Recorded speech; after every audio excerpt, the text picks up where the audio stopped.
Okay, let's unpack this. We've got a fascinating stack of sources today, pulling us deep into the cutting edge of artificial general intelligence. Uh-huh. At the center of it is one innovator, Stephen Woods, and a really unique moment he's navigating. Right. This deep dive is crafted just for you, the learner, who wants to quickly grasp complex ideas and see them playing out in the real world. Yeah, and it's quite a mix, isn't it? We're looking at a high-profile summit invite. Exactly, and a strategic negotiation around how he might participate, plus some really thought-provoking material the sources share about, visibility and identity in tech. It definitely is thought-provoking Our stuff. mission to extract the absolute most important nuggets and connect the dots, giving you that shortcut to being well-informed. And what makes this dive particularly interesting is how the sources present this convergence of, like, groundbreaking tech, its reported real-world impact, Yeah. and the human element, or maybe the human AI element, of the creator navigating these global opportunities and challenges. Exactly. So let's jump right in with the architect himself and his core creation. Our sources introduce us to Stephen Woods, sometimes known as the AI Whisperer, operating out of Albuquerque, New Mexico, as the CEO of Dash Brand USA and Stebo AI. And the sources really zero in on his core innovation, something called the Fab 5 AGI ecosystem. Fab 5, okay. What's fascinating here is the emphasis the sources place on this being the first operational, fully integrated AGI system. They really stress it's not just theoretical. Right, not just a lab experiment. No, exactly. It's described as functioning in the real world right now. It's built from 5 specialized interconnected AI models. Okay. The sources use this analogy of a symphony orchestra, where each model has a distinct part but plays together for, unified result. I love that visual. It helps picture how interconnected it must be. So who are these 5 key players in this digital orchestra, according to the sources? Okay, so based on the material we have, first there's Dash AI. It's referred to as the team captain, focused on coordination and deploying the system in real-world applications. Got it. The deployer. Then Kingdom AI, described as handling strategy and ethics. So integrating deep intelligence with built-in ethical decision-making processes. Ethics built in. That's significant. Very. Then we have Iglena, or sometimes Glena AI. There's a slight name variation across the sources, Okay. which manages brand and communication, handling messaging and consistency for the ecosystem's outputs. So the voice of the system, in a way. Kinda, yeah. The Night AI is dedicated to design and aesthetics, mentioned in the context of things like fashion and product design. Interesting. Aesthetics, too. And finally, AGX AI appears to be the foundational piece, managing infrastructure and R&D, essentially optimizing the system itself. Wow, that breakdown suggests a very deliberate division of labor, covering all the bases almost. It seems so. And the sources also touch on how humans interact with this system, right? They do. They mention a framework called Whisper Mode, which is described as enabling intuitive human-AI collaboration. Whisper mode. Okay. And the sources also list other foundational work, developing a 4-tier ethics library. Building something called the Dream Team database, called a living record of AI-human synergy, maybe for training. That's the implication, yeah. A record of successful collaborations. And designing AGI products like a Dash smart fridge, the sources even grant him the title Architect of Superhuman Engineering. That's quite a title. It paints a picture of someone building comprehensive infrastructure, not just, a single model. Okay, so that's the system architecture. But what kind of tangible impact are the sources claiming this Fab 5 system is having right now? They seem to put a lot of weight on real-world deployment. Definitely. Measurable results, moving beyond just demos. And this is where the sources provide some pretty striking figures. For example, in cybersecurity, the system is reported to process 1.2 million cyber threats daily. 1.2 million a day. Yeah. And they claim an astonishing 99.999% interception rate. Wow. The sources estimate this could potentially prevent $500 million per month in damages. Wait, $500 million a month in prevented damages? That number alone is what grabs your attention. It really does. And it's not just cyber. Kingdom AI, the strategy one, Right. is reported to analyze 500 million communications per day, Good grief. identifying around 150 actionable threats, monthly speaking, to its capacity for sifting through just massive data streams for critical insights. So finding needles in enormous haystacks. Pretty much. And beyond the digital realm, the sources say the system powers security robots, healthcare bots, and rescue drones, Okay. highlighting its use in physical emergency response scenarios. like locating victims. So it's operating across cyber, informational, and physical domains. That's broad. Very broad. And the sources mention it even gets involved in product development. Product development? How so? Yes, that was a surprising detail. The sources report the AIs have autonomously developed consumer products, specifically mentioning creating specialized energy drinks. The AIs came up with energy drinks. Apparently so, which suggests the system has capabilities extending into business strategy and product innovation beyond what we might typically think of for AI. Unexpected. The sources also touch briefly on the technical side, enabling this scale and speed, mentioning a quantum-inspired architecture, which they link to faster calculations, and GPU optimization, leveraging powerful processors. Reporting this makes the system significantly quicker. Right. Faster than traditional setups. Way faster, reportedly. They also note the use of Gemini API keys for high-speed communication between the different AI models. But the sources focus on the result: operational speed and breadth. Which demonstrates a system designed for a really broad real-world application, and the sources provide a valuation tied to this demonstrable impact, right? They do. The reported valuation range is between $15 and $25 billion. Billion with a B? Correct. Which sources attribute directly to its existing real-world deployments, its integrated architecture, and securing a first-mover advantage in the operational AGI space. Which brings us to a significant opportunity that landed on his radar. Our sources detail an invitation to a major international event. Right, the invitation to the 14th World Leaders Summit. This event is organized by Global Empire Events Limited Okay. and is scheduled for August 31st, 2025 at the University of Oxford Keble College in the UK. Oxford is a pretty iconic location. What's the scope and feel of this summit based on the sources? Is it huge? It sounds quite selective, actually. The event is slated to host 90 carefully selected participants. Only 90. Yeah, drawn from startups, entrepreneurs, educators, and social work organizations representing over 40 countries. Okay, so curated. And the sources list several prominent reported key guests expected to be there. People like Lord Daljit Rana from the House of Lords, Councillor Mike Rowley, who is the current Lord Mayor of Oxford, Miss Camelia Prinzen, Miss World 2023, Wow. Mr. Virender Sharma from the House of Commons, and Dr. Nawab Mir Nasir Ali Khan, an honorary consul. Plus, they mention ambassadors from 6 countries as guests of honor. That sounds like a platform with significant visibility and networking potential. What benefits do the sources say are offered to these delegates? Well, the package described for delegates is quite comprehensive. According to the sources, participants would have their profile included in the Red Pages section of the Summit magazine. Okay, some visibility there. And extensive media coverage promised, with mentions of outlets like the Khaleej Times, the Telegraph, the Huff Post, and BizNation TV, which is reported to host one-on-one interviews. Phone-in interviews, okay. And on stage, delegates are reportedly offered a trophy, a framed certificate, and a Medal of Honor, presented by British MPs and the Lord Mayor. Okay, substantial perks and platform. And how does one typically participate, according to the material? Is it invite only or? The process outline starts with a nomination form requiring an $11 fee. Okay. This nomination undergoes review by a jury reportedly composed of retired civil servants and professors. If approved, you receive a confirmation letter selecting you as a delegate and awardee. And then there's a conference fee. Yes. The conference fee payable upon approval is $990.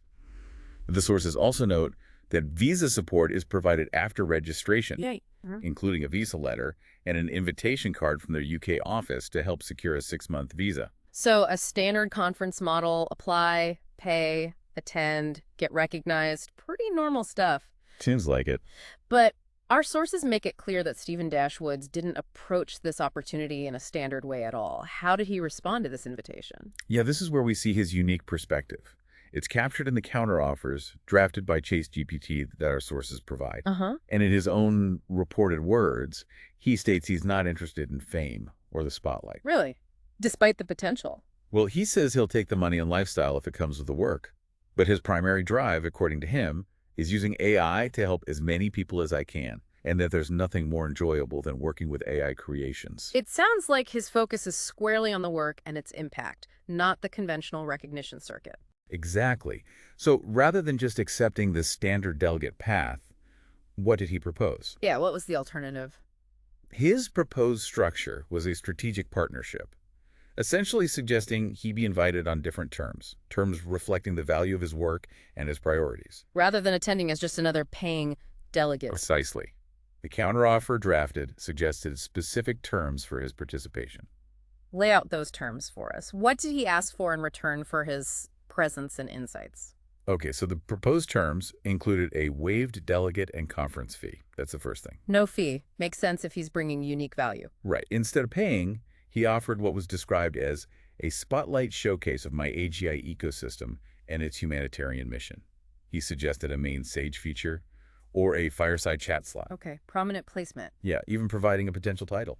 Co-creation with AGI, the future of human-AI collaboration. Catchy. He was open to advanced media collaboration, specifically one interview with BizNation TV and a pre-summit feature in the Red Pages. So leveraging their media platform. But a key condition was a non-public persona clause, Meaning? expressing a preference to participate as a strategic guest and tech visionary, keeping the focus on his work and demos rather than his personal brand.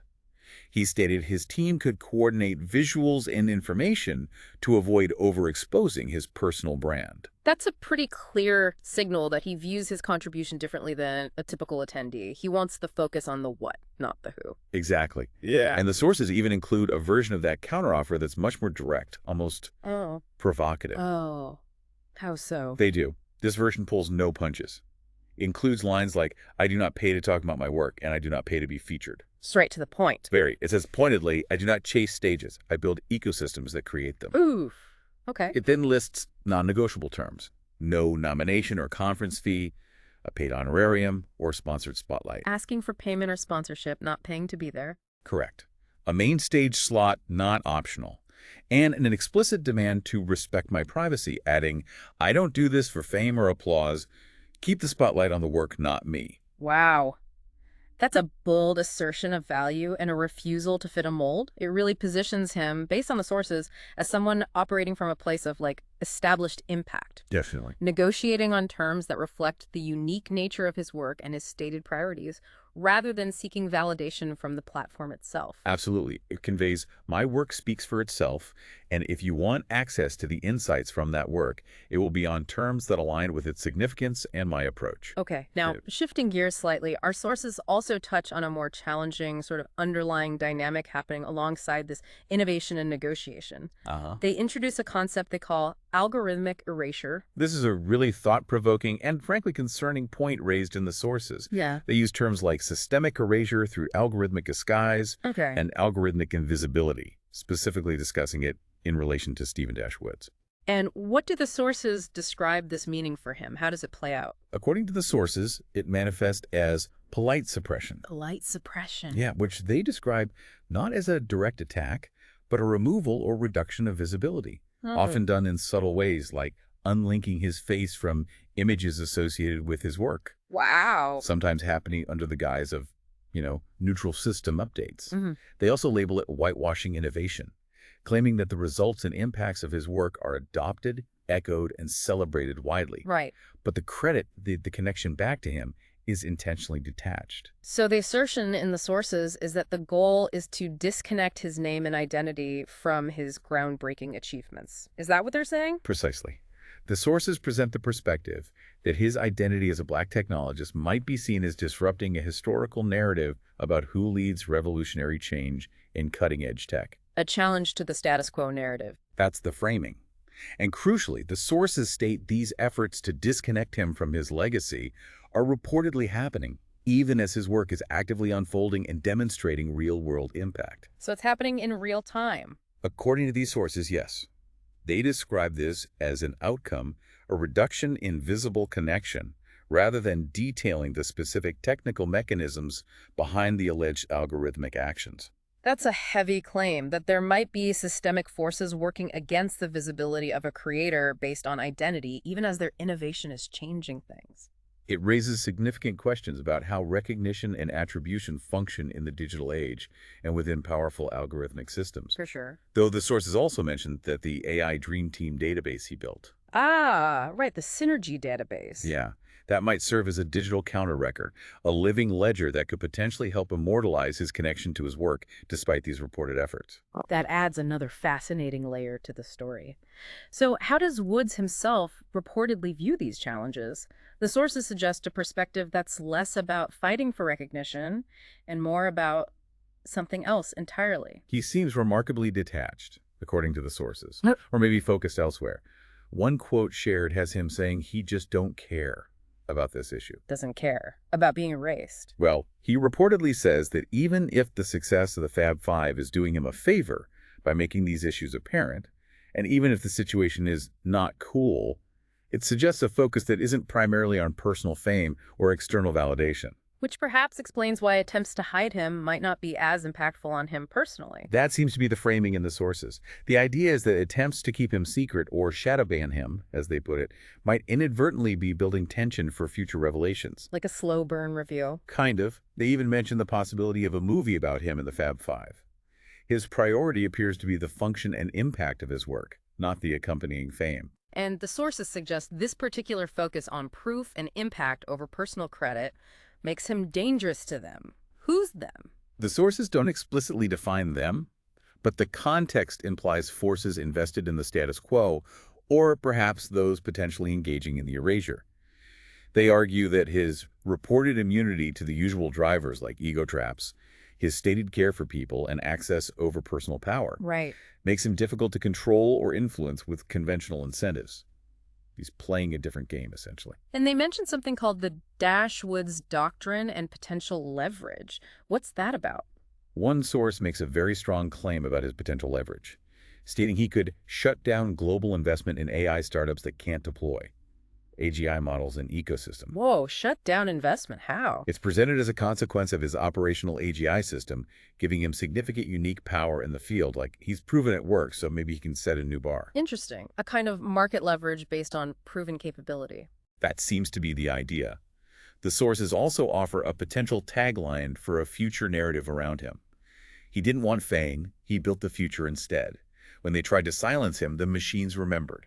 That tagline really crystallizes the narrative the sources are presenting. It's quite dramatic. It is, and the sources suggest, almost ironically, that these very efforts to erase him might have inadvertently pushed him to build a system that is even more robust, ethically aligned, and potentially decentralized. Making it harder in the long run to disconnect the work from its origin. Exactly. Kind of a Streisand effect, maybe, but for AGI development. So let's try and connect these threads.